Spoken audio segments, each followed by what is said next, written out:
Salut, bonjour. Euh, je suis très heureux d'être là aujourd'hui devant vous au festival, au prestigieux festival de Hambourg pour répondre à quelques-unes des questions concernant mon film et ma Congo.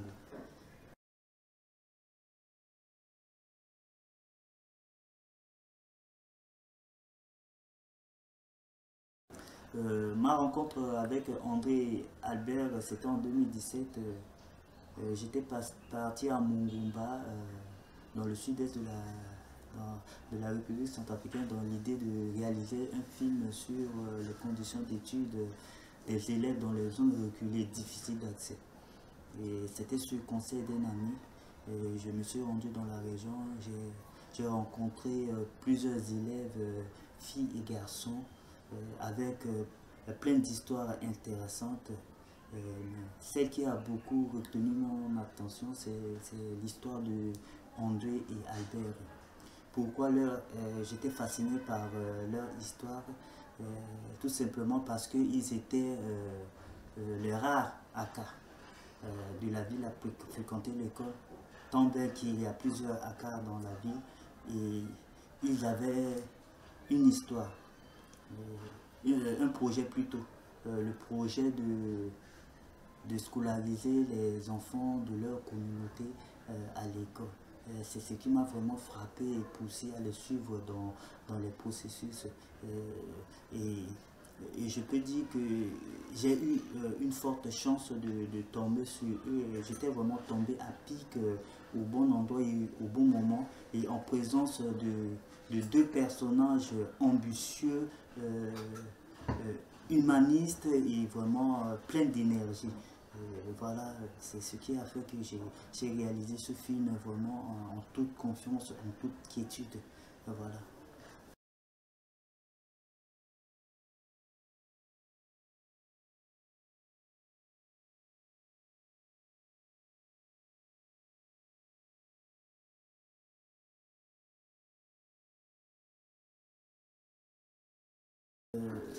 Cette haine, il y a la haine, cette haine entre guillemets, il y a la haine, je m'en vais d'abord dire qu'il y a aussi, il n'y a pas que de la haine envers cette communauté, et il y a aussi de l'amour, de la compassion, de l'admiration. Si vous voyez bien dans le film, quand il traverse la, la rue sous les cris des gens pleins de haine, il y a aussi des gens qui sont venus là pour les admirer, parce que c'est la première fois pour eux de découvrir les AK en pleine ville. Donc il n'y avait pas que de la haine, mais il y a aussi de l'amour. Si j'essaie de revenir à la question pourquoi cette haine envers les AK, je pense qu'il y a plusieurs raisons à cela. Il y a plusieurs raisons. Ça date de plusieurs générations. Et mais je m'en vais vous donner quelques éléments de réponse. Euh, il y a d'abord ceux qui considèrent les AK sont comme des sous-hommes. Comme c'est des êtres qui viennent de la forêt, qui habitent la forêt, et du coup, ils les traitent au même titre que des animaux. Et il y en a qui leur font des reproches. Ils disent que c'est eux les dictateurs, les, les détenteurs plutôt des connaissances ancestrales, et qui ne veut pas transmettre aux autres. Et du coup, ils sont hostiles à eux à cause de ça. Et il y en a qui les considèrent comme des êtres mystérieux.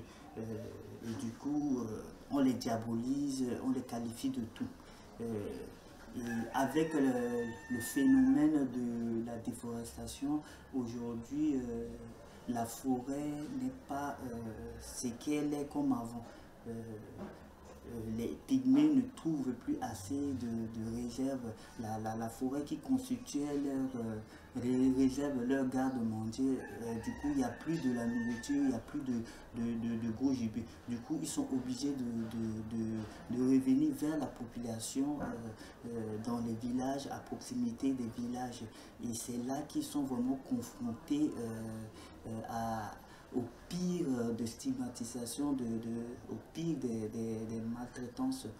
C'est là qu'ils traversent toutes sortes de choses. Ils sont utilisés comme manœuvres dans des champs. Ils sont utilisés dans des activités vraiment contraignantes. Et en contrepartie, ils sont payés à des sommes ridicules. Soit on leur propose juste des habits, des vieux habits, soit on leur propose que des cigarettes, du sucre, de l'alcool, contre des travaux vraiment pénibles. C'est ça qu'ils vivent vraiment. Comment a été ma réaction face à tout cela? J'ai toujours, c'est difficile à supporter humainement, mais j'ai essayé de réagir de la meilleure des manières possibles, parce que vous savez, pour moi, c'est un problème de sensibilisation. Je pense que l'État n'a pas fait assez pour vraiment expliquer aux gens que ces pygmées, ce sont des humains, c'est des gens qui respirent, mangent et réfléchissent tout comme tout autre humain. Il y a ce manque de sensibilisation de la part de l'État. Vous savez, même les pygmées, il n'en existe aucun dans l'administration, dans les élites, à l'Assemblée nationale, il n'en existe pas.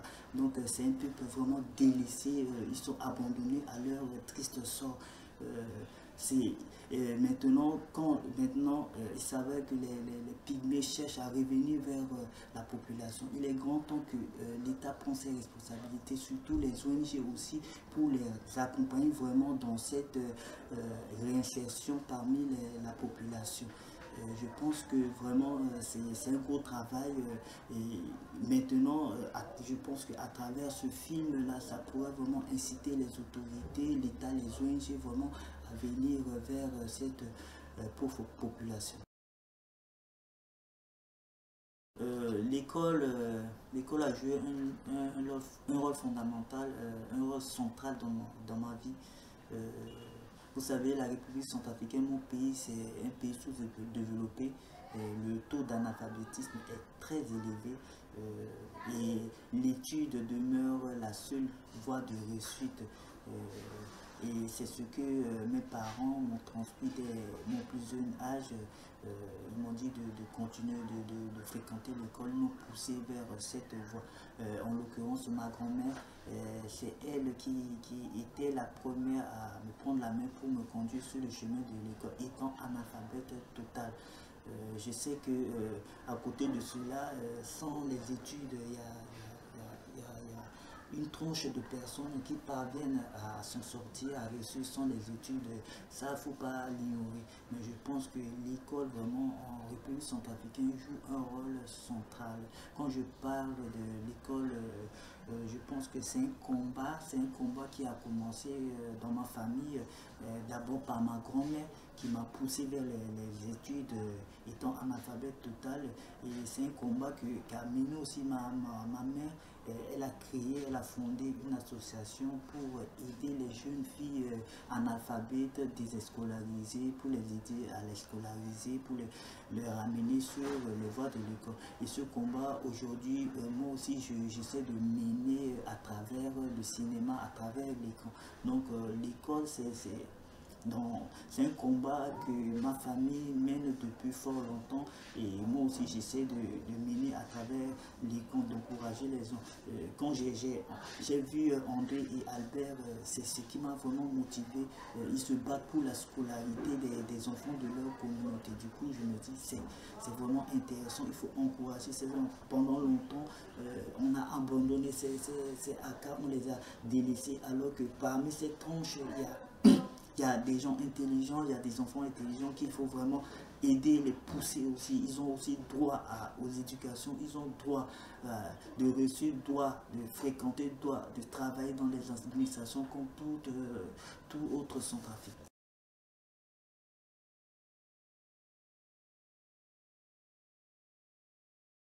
Le français, avant tout, c'est une langue coloniale, il ne faut pas le cacher. C'est une langue imposée par les colons français à nos ancêtres il y a fort longtemps. Et le français est parlé est devenue aujourd'hui la langue officielle de la République centrafricaine. Elle est parlée dans les administrations, on l'apprend à l'école, elle est parlée dans les hôpitaux, un peu partout. À côté du français, on a aussi le sango qui est notre langue nationale, notre langue maternelle, parlée sur toute l'étendue du territoire centrafricain. Et le français et les autres langues, il y a cette relation-là où on voit qu'on retrouve le français dans certaines de nos langues, dans certaines de nos langues, notamment le sango.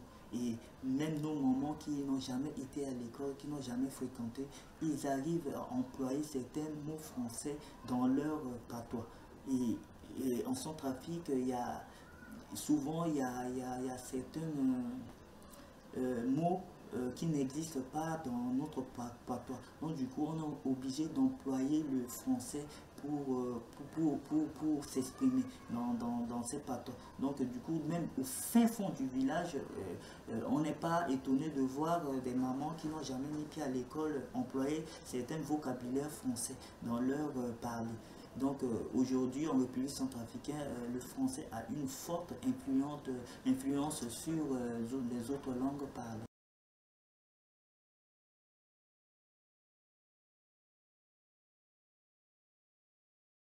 Comparer le travail d'un réalisateur de films documentaires avec celui d'un géologue, à titre personnel, je dirais oui.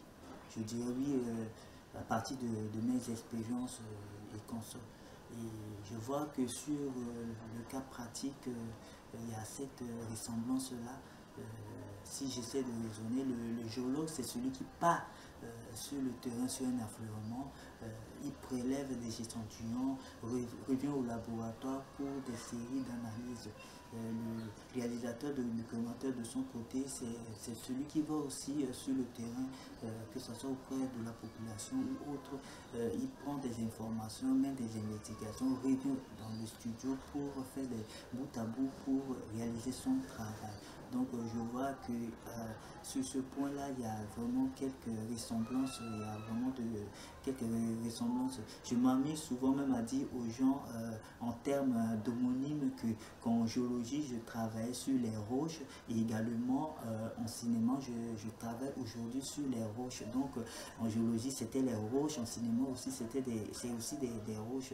Pour moi, il y a vraiment rien de changé, c'est la même chose. La géologie, ça demande de l'endurance et puis en cinéma aussi ça demande de l'endurance. Si vous voyez bien sûr mon film Makungu, nous avons parcouru 45 km à pied. Nous avons fait 45 km à pied. Et en géologie, souvent, c'est le travail que nous menons avec nos formateurs. On monte sur les affleurements, on parcourt des kilomètres pour mener des investigations. Pour moi, vraiment, il n'y a rien de changé. C'est les mêmes choses, c'est les roches et les roches.